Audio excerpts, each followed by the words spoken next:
unafraid. Book direct flights to Washington, D.C. at flyags.com. The Live 5 for 6 Skyview Network, sponsored by Terry Lambert Hyundai. The soggy stretch continues today, but some drier weather is on the way for the weekend. I'll have the details coming up in your 5 for 6 forecast. Right now on News Channel 6 at 4, weather impacts. How a week of rain is affecting a community, we'll explain. Plus, the start of a new school year in McCormick County. How the county is working to keep students safe. And funding going toward a Columbia County project. We'll tell you which one. As your news at 4 starts now. Live from Television Park, this is WJBF News Channel 6 at 4.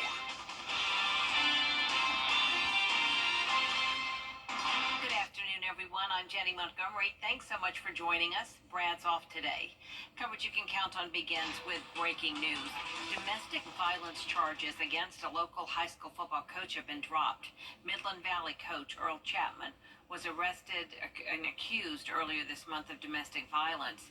He was placed on administrative leave by the school system after the arrest. His attorney tells News Channel 6 he's working to get Chapman reinstated to his job. Some people living in Aiken County are speaking out about a few washed out roads in their neighborhood. That's all because of the recent heavy rains we've had. We farm for a living. But we still have to get out and take care of animals. We deliver hay to the horse industry in Aiken. Life goes on, whether the road's solid or not. And, we just have learned to adapt. We don't like it, but we know how to deal with it now. And, push come to shove, we do what we have to do to get out. Yeah, Tommy Swartz telling News Channel 6 that his family's experienced the tough roads because of the rain that was left behind, and he says that it happens each time it rains. Early this morning, the county came out and patched some holes, but he's worried about what could happen over the weekend, and says they do have a plan, and one has been made to pave the road, but it takes the support of surrounding neighbors to get that job done. And now we want to join meteorologist Miller Hyatt. All right, Miller, thank you. An Augusta woman is behind bars on charges of child cruelty. 20-year-old Dinastia McLennan was taken into custody yesterday for an incident that happened Wednesday on Cross Tree Court. She is now booked in the Richmond County Jail. An Aiken deputy and a suspect both hospitalized after an altercation led to the suspect being shot. We told you about this incident yesterday. It happened near J.D. Lieber Elementary School. A sheriff's office spokesman says they were called to this area for a person acting erratically. When they confronted the suspect, he became combative. During an altercation, the deputy was injured and the suspect shot. At last word, both were hospitalized. The suspect listed in stable condition. We're still working to find out the identities of both the deputy and the suspect. McCormick County students went back to school today. Kim Vickers takes a look at what's new for those students this year. Well, it's a new school year and students are ready with new book bags, fresh notebooks, and freshly sharpened pencils. The McCormick County School District is focusing on expanding its personalized learning programs and on safety of students. I'm so excited. I'm ready for my classes and I'm ready to meet my new teachers. Tamara McIntosh is a senior at McCormick County High School. She's looking forward to all that her senior year holds. Cheerleading is when I stand out the most because I love the movement and the stumping and shaking. Senior skip day, yes ma'am. This is what I'm looking forward to this year. McIntosh adds that she believes the school district works hard to set students up for success. She's taking a class that will help to prepare her for a future career as an occupational therapist. Well, yes ma'am, the EMS class just got started this year, so I'm really excited for that. Superintendent Dr. Jamie Hembry tells me this year the school district is looking to expand its personalized learning, hoping to increase the successes of its students. But also looking at the standards and, again, looking at that standard and saying, what does it look like if a student needs to go beyond that? Or what does it look like if a student needs a little more intervention? Another change this year is for the safety of students. This year, every exterior door and window has an impact and shatter-resistant film over it. The goal is to stop a shooter or someone trying to smash the windows to get in. Guy shot this 30 times with a AR-15 .223 caliber bullet, and he took a sledgehammer and beat on it for about 10 minutes, and he made a hole probably the size of a basketball. The McCormick County School District is a district of excellence. Dr. Hembry believes that a lot of it has to do with the community. It's a community where everybody knows everyone, and everyone looks out for everyone, and everyone cares. The pride here in this district is unbelievable. In McCormick, Kim Vickers, WJBF News Channel 6. McCormick County schools are also focusing on personalized learning for the new year. The school district is one of 3 in the state known as a lighthouse district. It means they work to create individualized learning for students from pre-K through 12th grade. Over the summer, teachers received training to help more students this school year. It is very important that we are individualized for students and wanting to make sure that students have everything that they need. One of the wonderful aspects of this is that we're all on one complex, so all under one building, elementary, middle, and high, and so we can definitely make personalized learning work in all facets. This is the 4th year the school system has been designated as a lighthouse district. A new interchange that Columbia County leaders have been pushing for 15 years now will finally become a reality. It will be on I-20 at Louisville Road. It's currently just an overpass. Hannah Latier is live there now with more details. And Hannah, some funding was recently secured. Jenny, Georgia Governor Brian Kemp is putting $1.5 million of surplus funds into the project, part of a bigger investment into state transportation infrastructure. Right now, the project is in its preliminary design phase, totaling $4 million. The next phases are engineering, right-of-way acquisition, and construction, bringing the project's estimated total to $175 million. The county is working to secure the remaining funds to build the interchange, but this is the first step to hopefully reducing congestion and improving traffic flow in the growing area, especially to Fort Eisenhower. We see it being a great thing for Columbia County. We see it being great for Grovetown. We've even talked to South Carolina. There's a lot of folks live in South Carolina that travel to Fort Eisenhower on a daily basis. So even the South Carolina legislators is looking at this and saying this is a good idea. Now, there isn't a date for when the project should be completed. That all depends on how soon they can get the funding, but we will keep you updated on the next steps. In Grovetown, Hannah Latier, WJBF News Channel 6. Hannah, thank you. A major sinkhole on Walton Way in Augusta is still under repair. 2 opened up late Wednesday night at the entrance to Windsor Court neighborhood. A smaller hole has been repaired, but the larger one is still there. The district commissioner says it was caused by old sanitary sewer lines and storm lines. The utilities department has taken the lead on the issue, and a contractor will repair the sinkhole. We are taking a look at the big issues facing Augusta on the next edition of the Means Report. Medical College of Georgia is expanding. This morning, the ribbon cutting on their new campus in Savannah took place. It's a partnership with Georgia Southern University. MCG Savannah will welcome 40 medical students per class this semester. This new 4-year campus puts MCG in the top 5 largest medical schools by class size in the nation. We'll have more on the ceremony later on News Channel 6 at 5. Coming up, 2 Mexican police. Coming up, how you can help trauma victims in need of blood in Georgia. Those details up next. Weather headlines on WJBF News Channel 6. Brought to you by Hickson Roofing. If your roof needs fixing, call Mr. Hickson. Did you know that something that... WJBF.com. Click, click. I am Mary Morrison with this week's community calendar. Kids will soon be going back to school in Richmond County, and the local church wants to make sure they have what they need to be successful. A back-to-school giveaway will be held at Greater Young Zion Missionary Baptist Church on Saturday, August 3rd. The church is located at 405 Sandbar Ferry Road. Book bags and supplies along with free haircuts will be available at your events. Log on to WJBF.com. Keyword Community Calendar. Get the latest from News Channel 6 delivered right to your inbox with the latest headlines from South Carolina, Georgia, and the entire CSRA. Sign up for newsletters today at WJBF.com. Sponsored by Alpha Insurance. You love a cold, refreshing soft drink from McDonald's. So we got even colder ones. Get any size frozen drink like a frozen Hawaiian Punch or any size iced coffee or a vanilla cone, just $2 each. Ba-da-ba-ba-ba. A team of divers discovered a 19th century shipwreck. It was found in the Baltic Sea recently off the Swedish coast. It's 170 years old, and inside the ship were 100 sealed bottles of champagne. Some were stamped with the German brand Seltzers. During that time, the brand was considered high value and served at royal tables. The team says they're planning to pop a bottle of bubbly after authorities finish inspections. There is more coverage you can count on coming up at 4:30, including the recent polls on the 2024 presidential race. We will have the breakdown next with Dave. This is Greg Hodges from the Live 5 for 6 Skyview Network, sponsored by Terry Lambert Hyundai.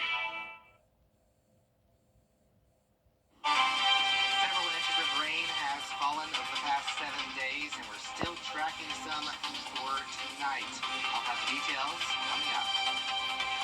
Right now on News Channel 6 at 6, a road in Aiken County washed out by that recent heavy rain, and the people who live in the area say it continues to happen.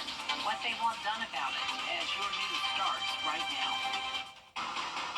Live from Television Park, this is WJBF News Channel 6 at 6. Good evening, everyone. Thanks so much for joining us. I'm Jenny Montgomery. We begin at 6 with some breaking news and a cold case arrest in a nearly 5-year-old Augusta murder.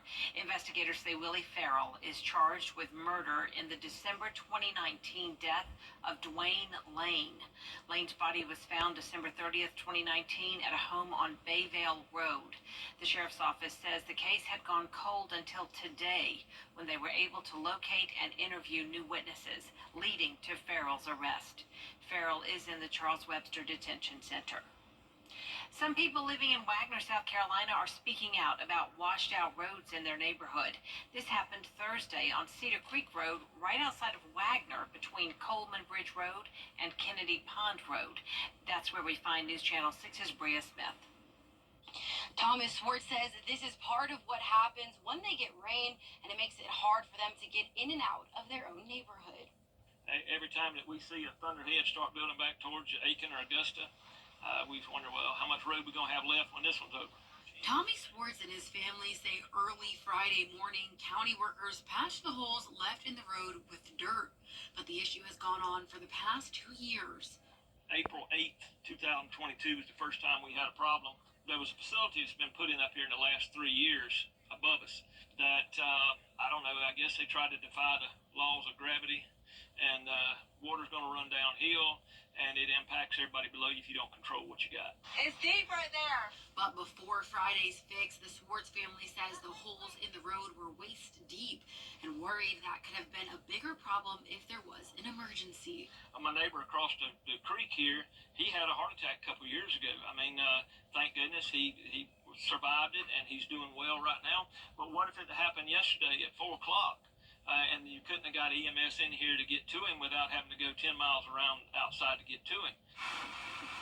While the holes have been filled, their main concern is what will happen over the weekend with expected rain. We deliver hay to the horse industry in Aiken.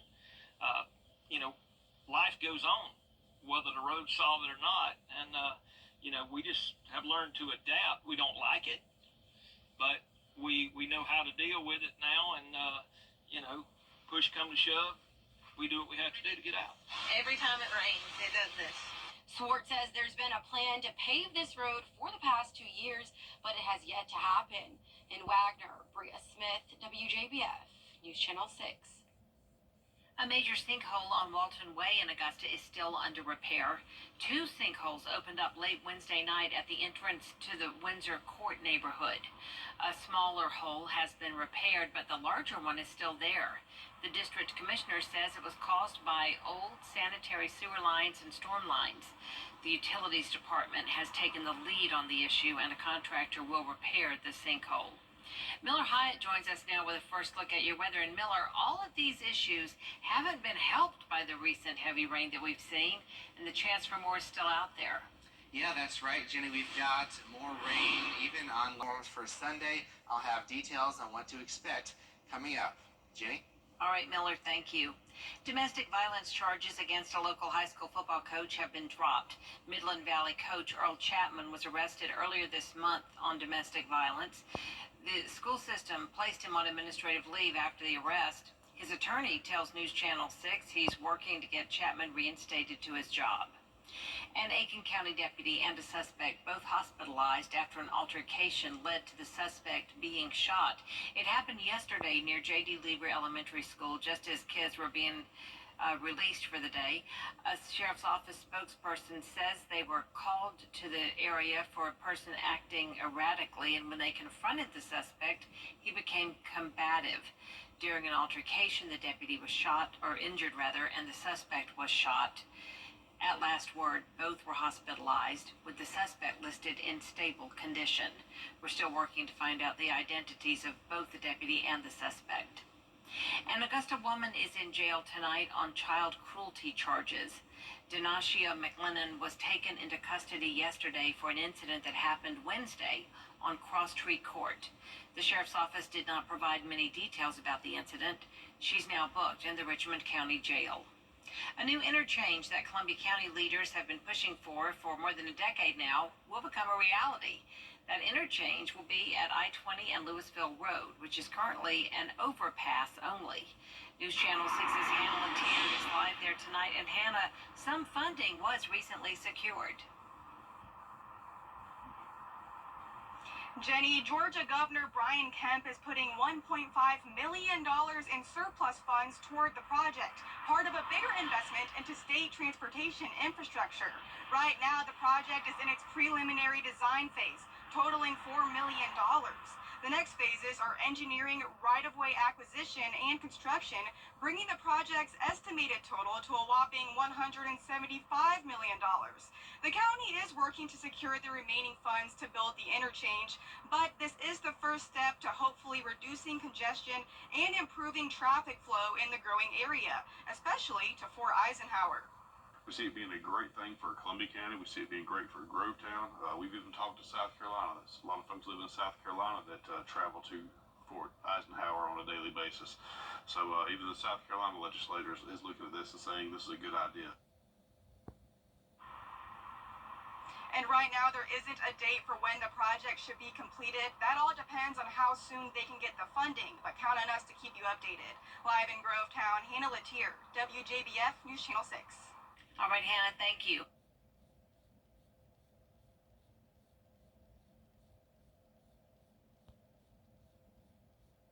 Hi, she says the district works hard to set students up for success, and she's excited for her senior year and all it holds. I'm so excited. I'm ready for my classes, and I'm ready to meet my new teachers. Cheerleading is when I stand out the most because I love the movement and the stumping and shaking. Senior skip day, yes, man. This is what I'm looking forward to this year. After graduation, McIntosh hopes to go to the University of South Carolina and major in occupational therapy. Still ahead, the need for blood donors is growing across Georgia. I'll look at how dire the situation is and how easy it is to help. Stay with us. As we look ahead to the first week of August, it's looking like an above average chance of seeing wet weather. I'll have a full forecast coming up.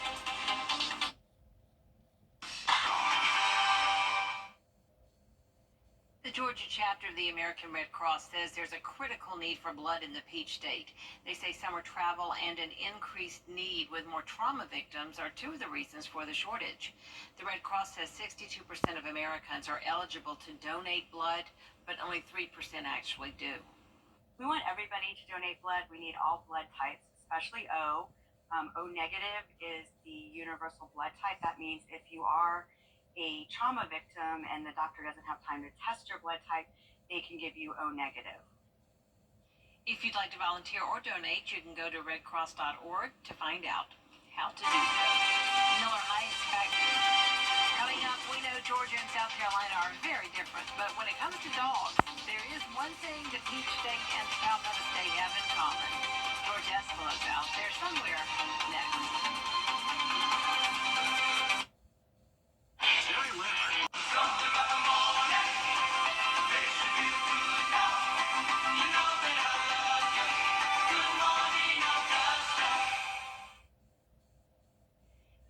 the dog days of summer. But every day is a dog day for those of us who love a furry friend or two.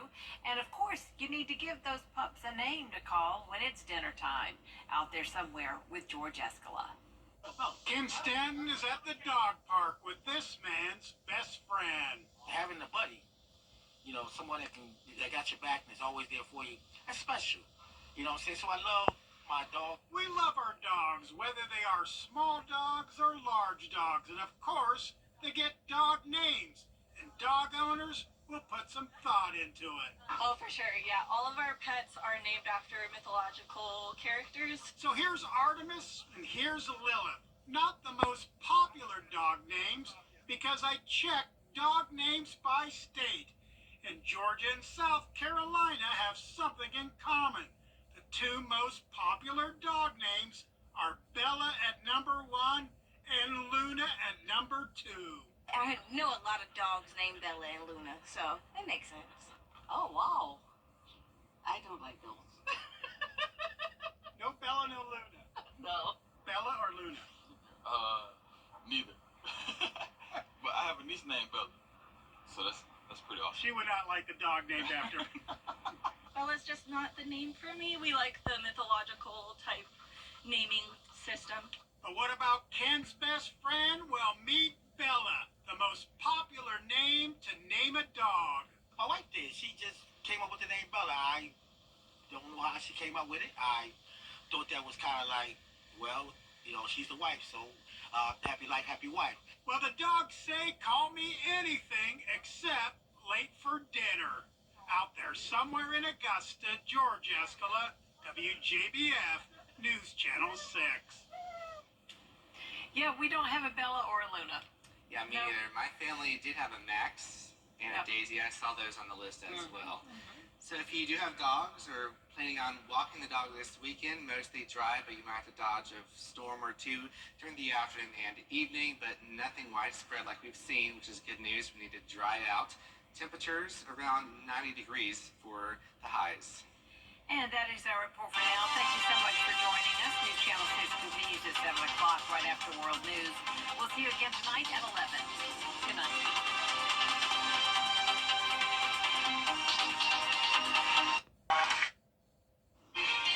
Several inches of rain have fallen within the past 4 days, and we've got more on the way. I'll have details coming up. Right now on News Channel 6 and 7, highlighting the urgent need for blood across the Peach State and a look at what you could do to help. Plus, all the heavy rain we've been getting is washing out roads in Aiken County, and people who live in the area say it's not the first time this has happened. Also, it's back to school for more local students. A look at what's different this year in McCormick County as your students hear the school bell ring for the first time this year. Your News at 7 starts now. Live from Television Park, this is WJBF News Channel 6 at 7. Good evening, everyone. You're watching News Channel 6 at 7. I'm Dee Griffin. Thanks so much for joining us. We begin at 7 with some breaking news and it includes a new interchange that Columbia County leaders have been pushing for more than a decade has become a reality. That interchange will be at Interstate 20 and Louisville Road, which is currently an overpass only. News Channel 6's Hannah Latier has a closer look at how some of the funding was recently secured. Georgia Governor Brian Kemp is putting $1.5 million in surplus funds toward the project, part of a bigger investment into state transportation infrastructure. Right now, the project is in the preliminary design phase, which will cost about $4 million. And it's being handled by the state, so they did find some money to start that process, and this additional $1.5 million will go to helping complete that process. The next phases are engineering, right-of-way acquisition, and construction, bringing the project's estimated total to $175 million. We've been working with the state for quite a while. We've been working with our Congress members. We've been working with our House of Representative members. We've been working with state senators trying to find a funding source for this project. This is the first step to hopefully reducing congestion in the growing area and improving traffic flow, especially to Fort Eisenhower. Having this new interchange off the interstate will allow some of that traffic to avoid going through downtown Grovetown. I'm sure Grovetown will be very excited about that as well. Schlachter is right about that. We have a lot of congestion on Robinson Avenue, so I think that will probably relieve some of that traffic, which is the biggest issue we have in the city of Grovetown right now is traffic. So I welcome any type of infrastructure that will relieve that for us. The mayor of Harlem agrees with the traffic aspect, but has some reservations. My main concern, of course, would be Uchee Creek Elementary, which would be less than a quarter of a mile away from that exchange. How much more traffic is that going to put there in front of an elementary school? Now, there isn't a date set on when the project should be completed. That all depends on how soon the funding can be secured. But we will keep you updated on the next steps. In Grovetown, Hina Latier, WJBF News Channel 6. The Medical College of Georgia is... To find out how we can do the same for you. A woman decided to bust out some moves for her friend's Ring camera, but it didn't go as planned. She thought she was at her friend's house, but she was wrong. The owner of the home told her she had the wrong address, making her stop dancing and apologize to the person. She said, sorry. The owner didn't seem to mind, as he told her she was free to keep dancing. As you can see, she laughed about it and just, she took it in stride. Bless her heart. That'll be funny to see, that's for sure. Right. Well, looking at our 10-day forecast, we've got some spotty storms this weekend, but mostly dry conditions. Temperatures below average, so not extremely hot, which is good news. Next week we have more storm chances every day, but it's not going to be widespread washed out or anything like that. You just need to keep an eye to the sky if you're heading out to the pool or the lake. So just pretty typical summer weather. All right, sounds good. Well, thanks so much for joining us. That's our time for now. But we're always with you at WJBF.com. Entertainment Tonight is next.